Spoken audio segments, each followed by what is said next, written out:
Here we are again. Back at the pub for a little bit of intermediate wandering about. We're just kind of zip through the bits and pieces, speak to these guys, get it over and done with. You did it! Somehow you took down the High Overseer Campbell against the odds. I knew you were our man, Corvo. With Campbell gone, we've hurt the Lord Regent immeasurably. And with Martin back, we'll have the finest strategist alive. The Lord Regent must be shitting himself in Dunwall Tower. Yes, and Campbell's journal, let's not forget. Our hope is that in these encoded pages, the location and condition of Emily Caldwin can be discovered. Our entire movement will mean nothing if we can't place the rightful heir on the throne. We must act fast. No doubt the Lord Regent is holding Emily somewhere, waiting to reveal her, to step out as the hero and further cement his regency. If he doesn't bring the young lady forth soon, there will be infighting among the nobles as to who should succeed the Empress. Yes, time is against us. But now you should take a well-earned rest, Corvo. We will decipher the contents of the High Overseer's journal and share them with you later.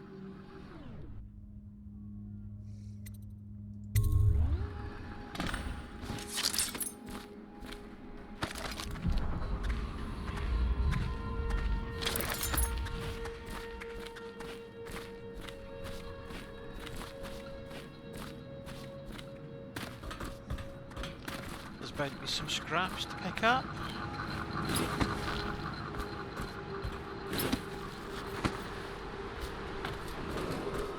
Attention, Dunwall citizens. You are reminded that assaulting a member of the City Watch has been made a capital offense, and guardsmen are authorized to carry out this sentence on the spot. I'm in trouble then. The offender's possessions are legally forfeit. What on earth?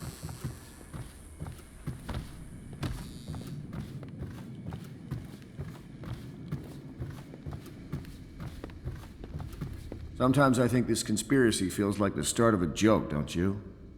An admiral, an aristocrat, and an overseer walk into a bar. I wonder what the punchline will be. Do you mean to tell me you don't know how to curtsy properly? Please, sir. I was never in service with the nobles. That's not an excuse. You need to learn. Decorum. The Helm Pits has seen a few lords. Memoir, Chapter 28. Here. Waverly, Didn't Waverly, want to be recognized, Waverly. Never mind. The very name sweeps one away. She came into our cold marble hall and brought light and warmth. She changed our lives forever. It was only later I realized she was a traitorous little weasel, like all the Boyles. Of the most important person in the entire known world, and you don't know how to curtsy. But she's just a child. She's not even here.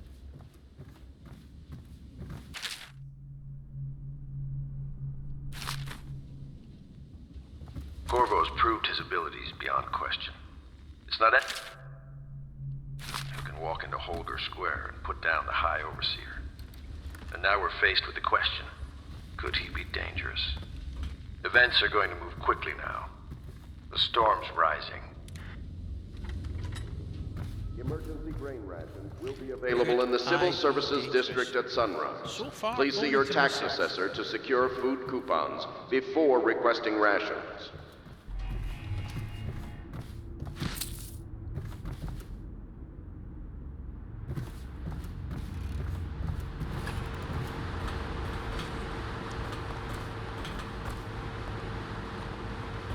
Oh well, lady dies.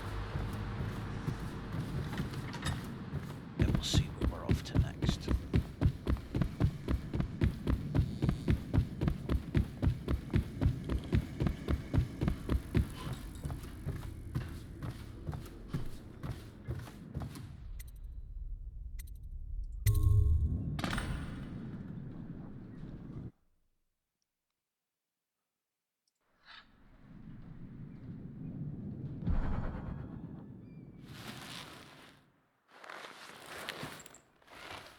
Are we still in the same place?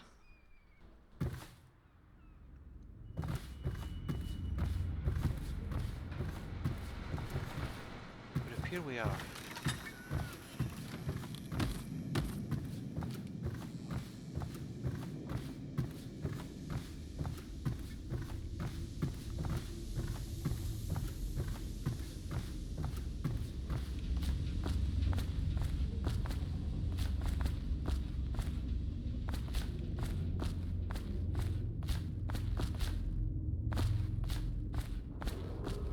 It is every citizen's duty to report treasonous speech and actions. The state depends on you.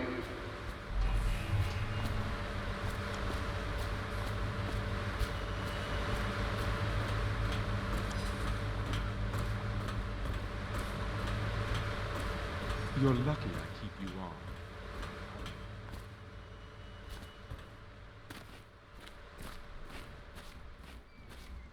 I know the Golden Cat, not as a patron, mind you.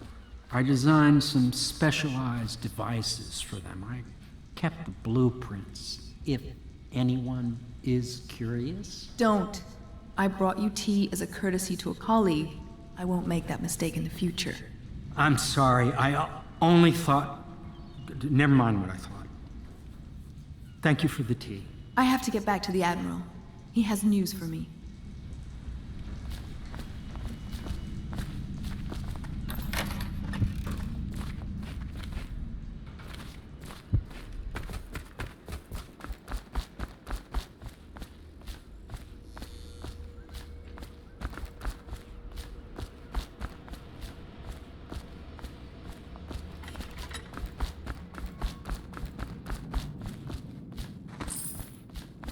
Scrounging for every copper.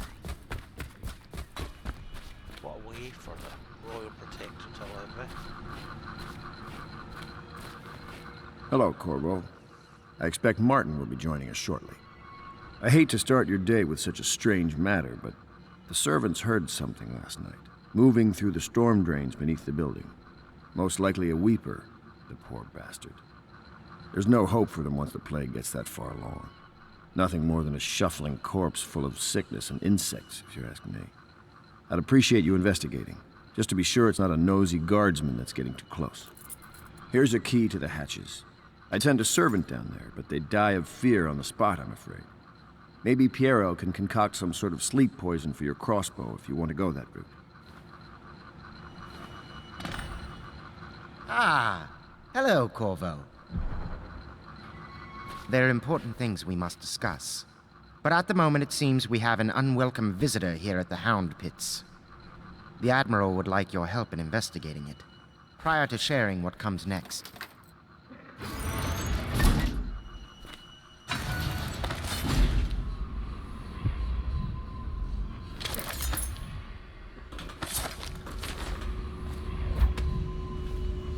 Keep pressing the wrong button. Set things up when I need to. Flipping between different games with different buttons for stealth on them.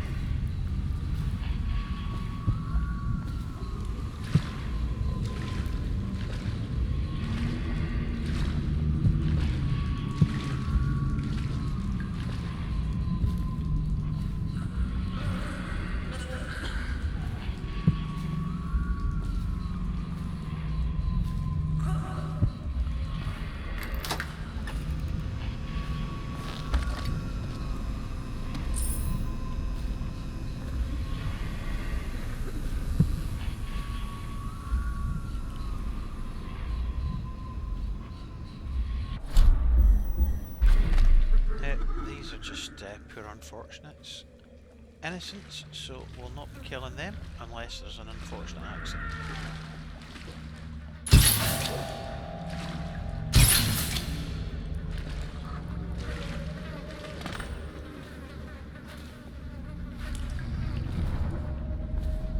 And by unfortunate accident, I mean if you shoot them at the wrong time, they can fall into the river and drown.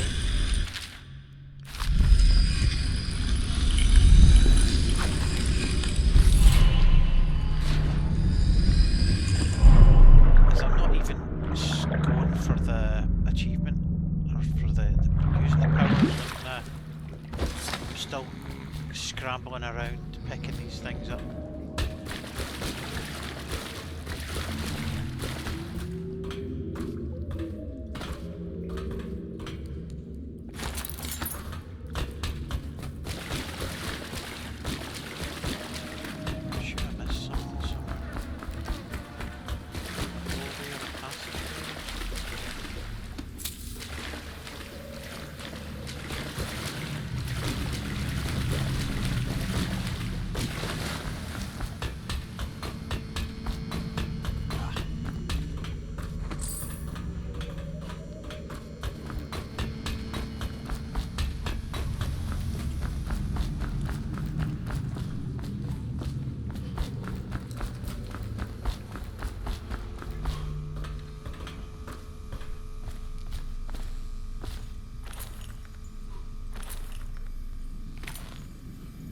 You went down there in the sewers?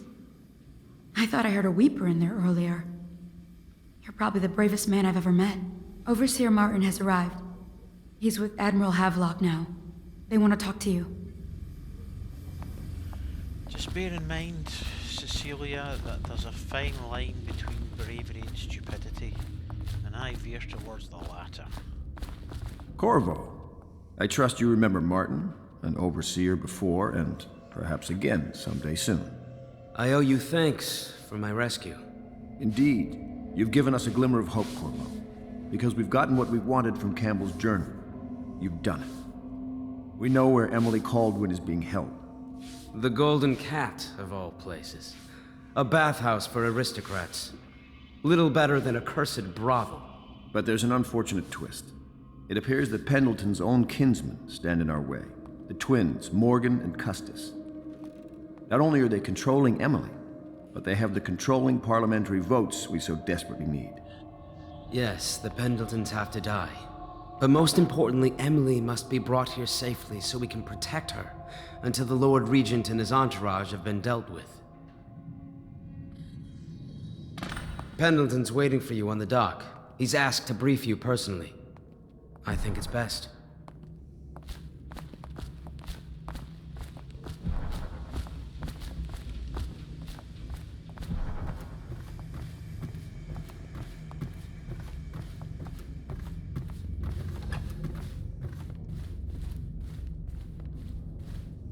Chapter 32.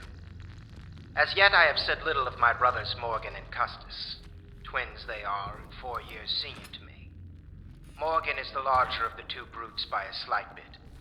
From earliest memory they abused me in every way. I'm not the first to claim their elder siblings were cruel, but my suffering was unique, I promise you. At the tender age of 5, they tied me to the crib and set inside it assorted vipers they had collected over several weeks. My howls and my breathing were muffled by a blanket, and so it was hours before the nurse found me, barely alive. I had kicked a few serpents to a pulp and others had slithered away, but not before I'd been bitten a dozen times or more on my legs, arms, and face. The wounds kept me convalescing for months, while those two got away with barely a tongue lashing. Wallace! Bring me wine. Tomorrow I will regale you with the special gift they gave me on my 10th birthday party. The audiobook in that is going to be phenomenal. Ah, you're finally back. Excuse me, Admiral. I was delayed. Pay close attention to your duty, miss. It will never work without Emily, and when she gets here, you will be her nurse and teacher. In a way, you're more important than Corvo here. You mean you found her? We have her location, and I'm sure Corvo will whisk her back here in no time. You, Miss Kurnow, are tasked with tending to the most important person in the Empire. Tend to her every need. Educate her. Train her in graces. Cut her meat, if you must. Do whatever is needed. Do you understand? Yes, sir. I don't remember ever seen that before. Master Piero has a great deal to learn in some areas. If I were years younger, I'd be doing your job myself. Don't think I couldn't. I used to climb that rigging like a monkey. That would explain the looks.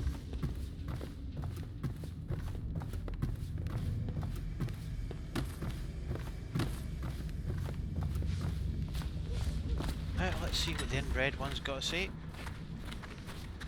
Corvo, a moment if I may. Corvo, I've asked to speak to you myself. You see, I'm sending you to kill my older brothers, Morgan and Custis. They're horrible men. It's true, as you may have heard, cruel beyond words. Further, my brothers are close allies to the Lord Regent, and as long as they are in Parliament, we cannot gather the votes we'll need to stop the Lord Regent from further consolidating his power.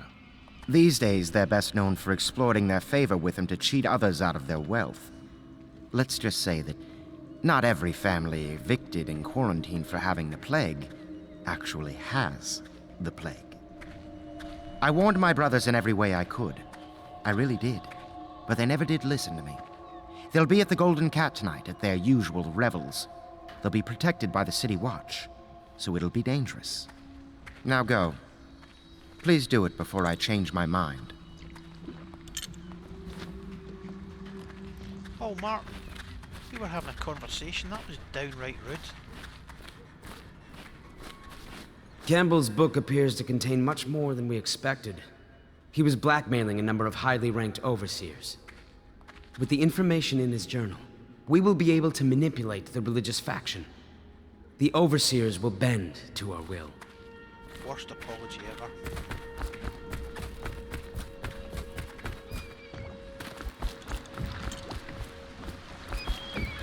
Right, old man, let's go. I'll take you to the Golden Cat when you're ready.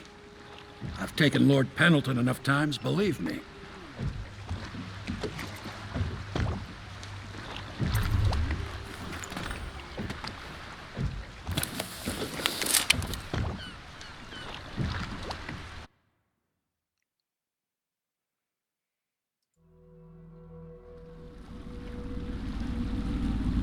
I'll get you as close as I can to the Golden Cat, Corvo.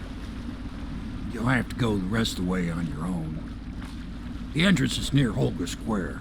The main thing is to make sure that little girl, Emily, gets back all safe and sure. Them two Pendletons are there, so I'm guessing there'll be a lot of guards. Slackjaw might have some ideas on helping you get inside the cat, if he don't kill you. This here's his territory. He and his Bottle Street gang hole up at the old Dunwall whiskey factory. They sell the elixir that folks use to fight off the plague. I'll lay low, but keep an eye out for you and the little lady you bringing back. Good luck to you.